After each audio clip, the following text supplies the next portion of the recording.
Tales from Candlekeep, Tomb of Annihilation, is really a board game based on the most recent storyline released by Wizards of the Coast. I've played through that entire hardcover, by the way. I read it for one of my groups of friends. And so this board game is set sort of more or less playing along with some of the same NPCs. You're not creating your own character. This is not a role-playing game. This is a strategy game. This is a board game with some elements of role-playing games in it, but only in some senses. I'll show you what I mean. I'm going to start a new game for this and kind of show you how it plays through. By the way, this gentleman here on the screen is actually a pretty important villain in the actual storyline. I haven't played through quite far enough to get to him, but I want to just kind of do a series as I play through this storyline, through this board game. This game goes for, I think it retails for $15.99 on Steam. You can get it for $8 more cheaply with a Steam key if you dig around a little bit. And spoilers, that's probably about the right price point. This is not a game that will take over your life.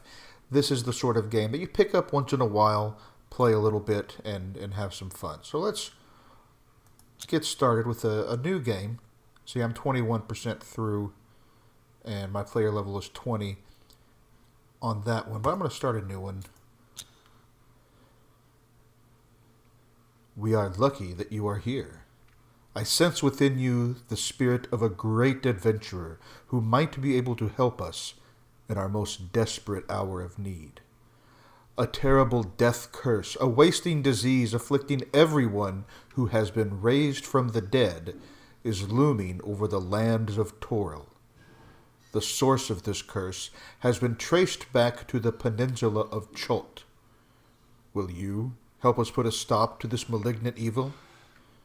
If so, I will be your guide throughout your adventure to find a way to clear the evil from our jungles. Be on your guard, for I fear this journey will be your most perilous one. Port Nyanzaru awaits. I want to skip the tutorial this time. I don't have any of the extra DLC. They're not that expensive. They cost like $3, I think, each. It just feels like not the way I like to play games. I already paid. No, actually I didn't. I got this for free with Twitch Prime. It was in the free loot or whatever that we get a month or two ago. I didn't get it free as a review copy or anything like that. It was just, I pay my Amazon Prime subscription every year. I have, obviously, Twitch connected to that. And, therefore, occasionally we get some free games. I don't think... So you have several different characters, NPCs from the book. Spoiler, Artus, Cimber, and Dragonbait, if you are familiar with Forgotten Realms lore, are both in the book. Whether or not your group runs into them is up to you, of course. But in this game, they are 5 of the NPCs that you can...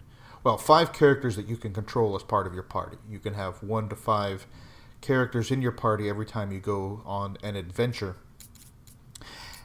They each have, obviously, different armor. If you've played Dungeons & Dragons before, you're familiar with how armor class works, how HP works.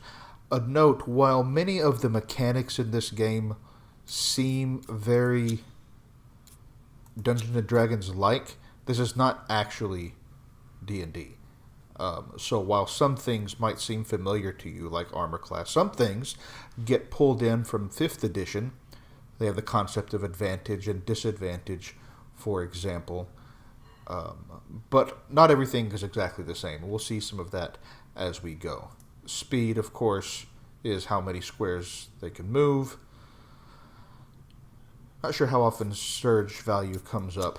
And then over time you can craft, we'll see more of this later, you can craft additional equipment for them that will improve their different powers. It uses some terminology from 4th edition as well, like at-will powers and daily powers. There's something else called utility powers, which are not quite like encounter powers, but not entirely different. And you'll get different materials that will let you, quote, craft some of these. You need a certain number of copper pieces, and then you need certain specific materials that you'll get as you go about things. So let's go ahead and do... Well, actually, I'll take that back. I'm going to do the tutorial quest just once. Let's run through that. The famous green devil face. Tomb of Annihilation is, after all, based on the classic adventure Tomb of Horrors. So we're going to start with this. The hero phase, yes, you can move and use your attack abilities, and then you get an exploration phase. You can move, attack, disarm, trap, and others, and you can also do a move, and you can either do another move or one of these things. Right? You cannot double attack, double disarm, or anything like that. Move is the only thing. So speed stat shows how many we can move. By the way, Q and E will rotate the map, and you can of course zoom in and out. One other thing, every time, well, you'll see. We'll do an exploration, you'll get another tile. So we're going to go there. I'm going to hit the space bar, and we're going to get a new tile next to where we are. And there we go. The hero who discovered the tile with the monster on it controls that monster. The control monster only plays during the villain phase of that hero. And the monsters with the same name, oh, I didn't realize this, activate together regardless of who controls them. Click on a portrait on the right side of the HUD to consult the hero or a monster's info panel. Very good. So now, this villain is going to move. Notice that this villain is attached to Artis here. And we can see a little bit of their powers. They missed. And notice how that worked, right? They basically roll a d20, add their attack bonus, and see if it meets or exceeds their target's armor class. So this is very much like Dungeons and Dragons and many, many, many other role-playing games. So now it's Dragonbait's turn. We're going to move up next to our friend, Artis. We're going to, yes, you have to use your powers. There's at-will powers. Use an action point. Daily powers often use an action point, and you can use them once in this whole quest. When we go back out to the map, and then come back in, that would be starting a new quest. Utility powers can be recharged. There are more ways to recharge utility powers than daily powers, as you might expect. So we're going to use Holy Avenger and attack this skeleton here. I'll just zoom in a little bit. Might as well get some of the graphics. And then at the end of that, if they didn't explore, they have a chance for an encounter. If you get a challenging tile or you do not discover a new tower. Tile. Words are good. You can interrupt them in various ways. Occasionally you get good encounters. Most often they're either bad or nothing happens. You get something called Shattered Tree. I am going to interrupt this because I don't want them all to get disadvantaged. Disadvantage means the next time they do something that rolls a d20, a 20-sided die, they roll it twice and take the lower of the two. Similarly, advantage, you roll it twice and take the higher of the two.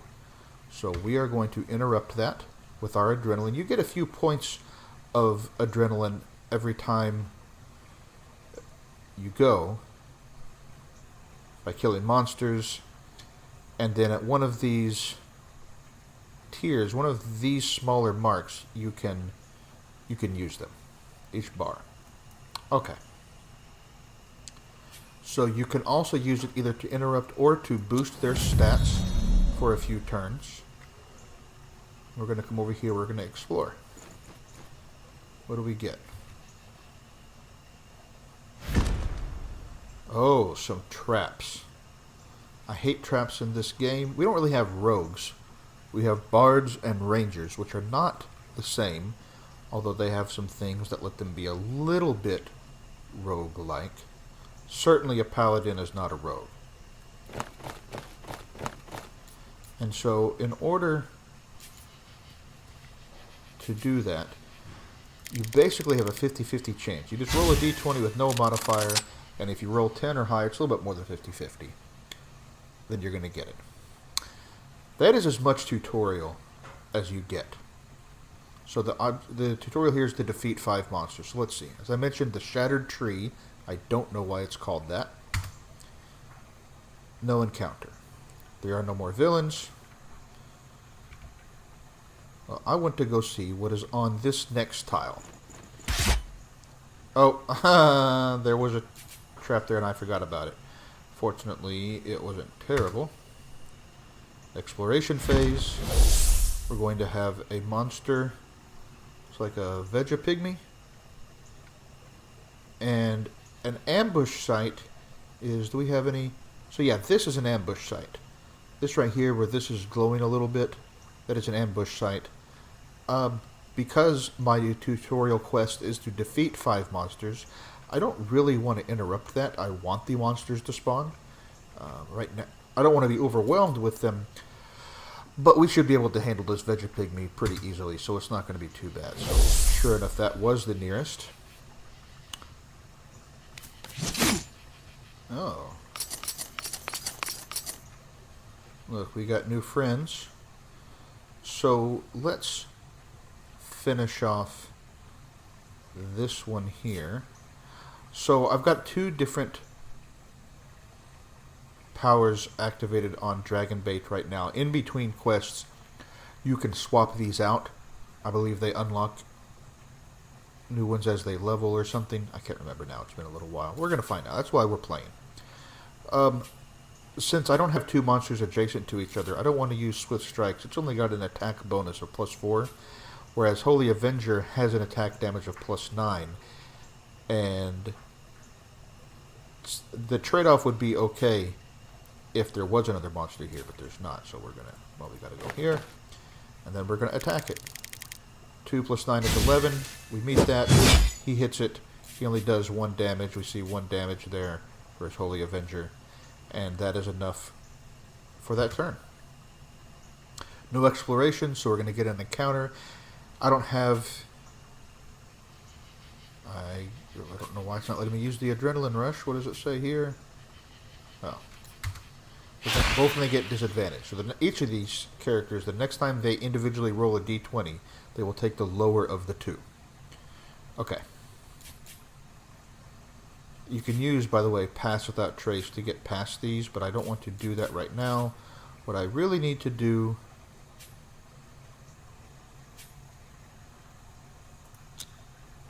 is shoot. See, I literally can't miss in this case.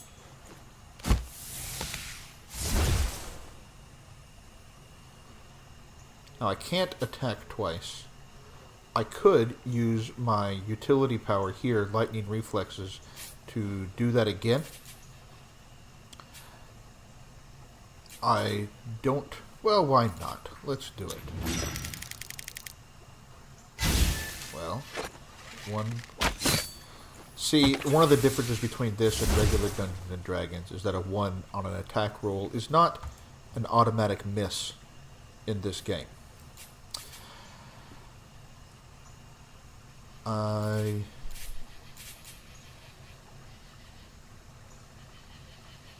am going to be able to move 3 enemies and traps for 1 turn if I activate Pass Without Trace. Both of them are on the same tile, see? So they both get this, which means I can go here. Well, I don't know why that... maybe you can't end on that. I didn't know that. That is not what I expected. Challenging tile... So even though we got an encounter, we got a challenging title, so we have this encounter again. It's an attack roll against his AC of 16. I'm going to take that chance. Oh, no, I'm going to not take that chance. Because he's a paladin, we're going to end that disadvantage. We only have one, so we don't lose anything by doing that. Let's see if the pass without trace. Good. We dodged because of this. And now we are going to Holy Avenger on this guy. Why do they have dreadlocks on a... I guess that's dreadlocks? What are the... I don't know.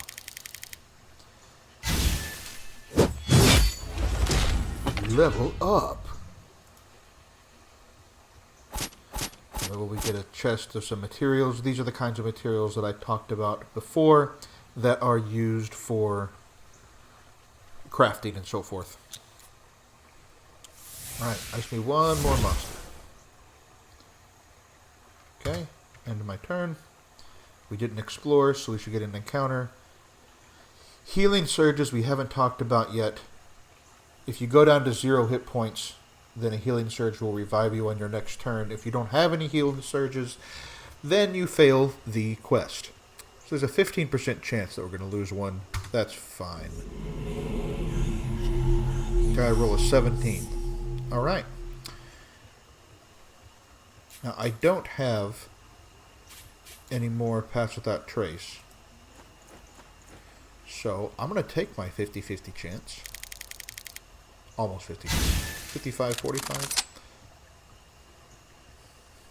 And that is that. That means that on my next... I'm still going to get an encounter, but on the next one, Dragonbait will be able to move in there.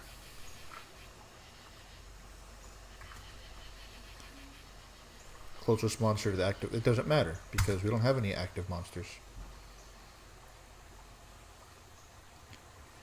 Okay.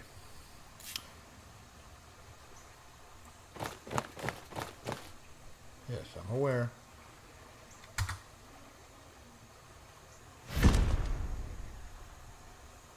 A challenging tile.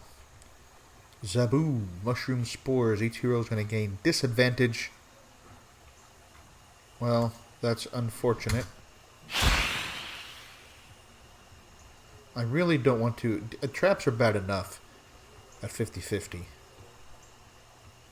But, look, there's... I can't get to... Well, I could. You know, I can make 2 moves. So I'm going to have Artist with his speed of 8. Go here.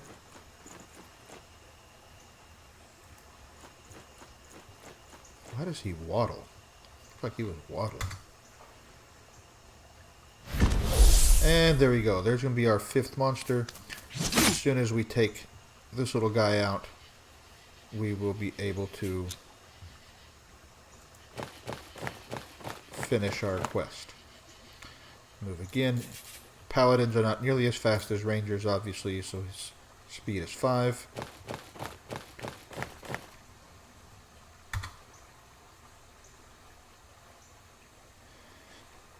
Biting insects. Attack each hero within 1 tile of the active hero. Alright. Oh, I guess that hit him. That's no good. We need to finish this thing off pretty quickly. Also, there aren't attacks of opportunity in this game. So, I can't... Also, you don't get a disadvantage for being next to...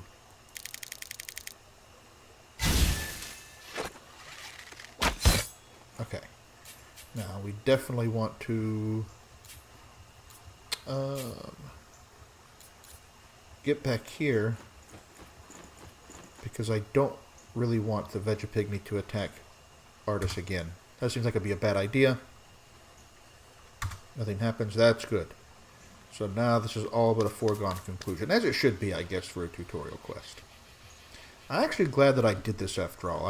It's been a while since I went through this, and there are some things that I had missed on some of these mechanics. Adrenaline Rush, I thought that it was after every small bar, but apparently after every large bar, which is highly unfortunate. In any case, we're going to move here. The +9 versus his AC of 11. As long as I don't roll a 1, we're going to be good. And I roll a 1. Oh, okay. Doesn't matter. He's got 10 HP and an AC of 17. He can soak it up here. Each hero takes damage. Oh, that's unfortunate because that's going to hit. He's down to 1. We still have 3 healing surges. Which is not that bad. Can I can't.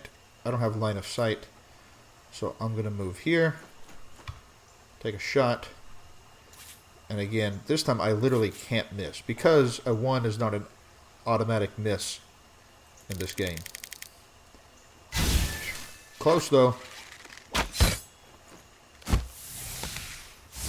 And we've completed the quest. We get some rewards for finishing it off. We're going to open the chest. Yay, owlbear leather. Get another level up. And I've unlocked a new hero slot. Well, I think that doesn't matter because I wasn't, because I've done that previously. Back to the map. So that ended that quest. If any daily powers or utility powers that I've used would be available here. So that's it for this one. I'm going to wrap it up here, and then the next time we will go do a favor for Jessamine and see how it plays out, but we're not in the tutorial quest.